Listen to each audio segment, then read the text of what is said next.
இன்றைக்கு சிறியவர்கள் முதல் பெரியவர்கள் வரை போனிற்கு எப்படி அடிமையாக கிடக்கின்றார்கள் என்பதையும் அதனால் எப்பேற்பட்ட ஆபத்துக்கள் நமக்கு வரக்கூடும் என்பதையும் உணர்த்துகின்றது ரயில் நிலையத்தில் பதிவான இந்த சிசிடிவி காட்சிகள். ஸ்வர்ண ஜெயந்தி எக்ஸ்பிரஸ் ரயிலில் பயணித்த குமார் என்ற 66 வயது முதியவர் மத்திய பிரதேச மாநிலம் பேத்துல் ரயில் நிலையத்தில் ரயில் நின்றதும் சற்று காற்று வாங்கலாம் என தனது லக்கேஜை எல்லாம் ரயிலில் வைத்துவிட்டு கீழே இறங்கியுள்ளார். காற்று வாங்க கீழே இறங்கிய அவரால் அந்த சில வினாடிகள் கூட சோசியல் மீடியாவை திறந்து போனை நோண்டாமல் இருக்க முடியவில்லை. வழக்கம் போல் ஷார்ட்ஸ் ரீல்ஸ்களை தனது போனில் உருட்டி பார்க்க துவங்கியுள்ளார் அந்த முதியவர். தான் எதற்காக இறங்கினோம், தான் எந்த இடத்தில் இருக்கின்றோம் என்பதையெல்லாம் மறந்து அப்படியே போனில் மூழ்கிவிட்டார் அந்த முதியவர். அவர் வந்த ரயில் புறப்பட்டு சென்று கொண்டிருக்கின்றது, அது கூட அவருக்கு தெரியவில்லை. அவருக்கும் ரயிலுக்கும் சில அடி தூரம் தான் இடைவெளி உள்ளது. ரயில் புறப்பட்டு செல்லும் சத்தத்தை கூட அவரால் கவனிக்க முடியாத வண்ணம் அந்த அளவு போன் அவரது மதியையும் கவனத்தையும் தனக்கு அடிமையாக கொண்டுள்ளது.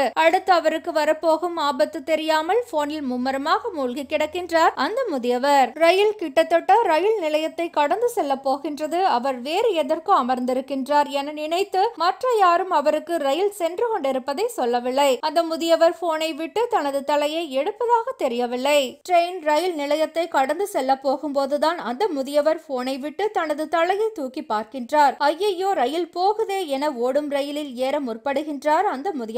ஒவ்வொரு பெட்டியாக ஏற முற்படுகின்றார். அவர் முதியவர் என்பதால் அவரால் முடியவில்லை. கடைசியில் ஒரு பெட்டியில் ஏற முயன்ற முதியவர் கால் தடுமாறி ஓடும் ரயிலுக்கு அடியில் தண்டவாளத்தில் சிக்கிக் கொள்கின்றார். செல்போன் மோகத்தில் மரணத்தை நேரில் பார்த்த அந்த முதியவரை அங்கு பணியில் இருந்த ரயில்வே காவலர் பிரகாஷ் ஓடிப்போய் சட்டென அவரை தூக்கி காப்பாற்றியுள்ளார். இவர்தான் அந்த முதியவர். அந்த காவலர் மட்டும் உரிய நேரத்தில் வரவில்லை எனில் நான் இந்நேரம் உயிருடன் இருந்திருக்க மாட்டேன், ரயிலுக்கு அடியில் சிக்கி இறந்திருப்பேன் என அந்த முதியவர் இந்த காணொளியில் பேசி தான் செய்த தவறை யாரும் செய்ய வேண்டாம் என கேட்டுக்கொண்டுள்ளார். காவலர் மட்டும் ஒரு நொடி தாமதித்திருந்தால் போன் மோகத்தால் அவரது உயிர் பறிபோயிருக்க கூடும். காவலரின் செயலை பாராட்டியும் போனிற்கு நாம் இன்றைக்கு எந்த அளவு அடிமையாக கிடக்கின்றோம் என்பதை சுட்டிக்காட்டியும் ரயில்வே துறை இந்த சிசிடிவி காணொளியை தனது ட்விட்டர் பக்கத்தில் வெளியிட்டுள்ளது. சற்று முன் டைம்ஸ் சோசியல் ட்ரெண்ட் செய்திகளை தவறாமல் காண நம்ம சேனலோடு தொடர்ந்து இணைந்திருங்கள்.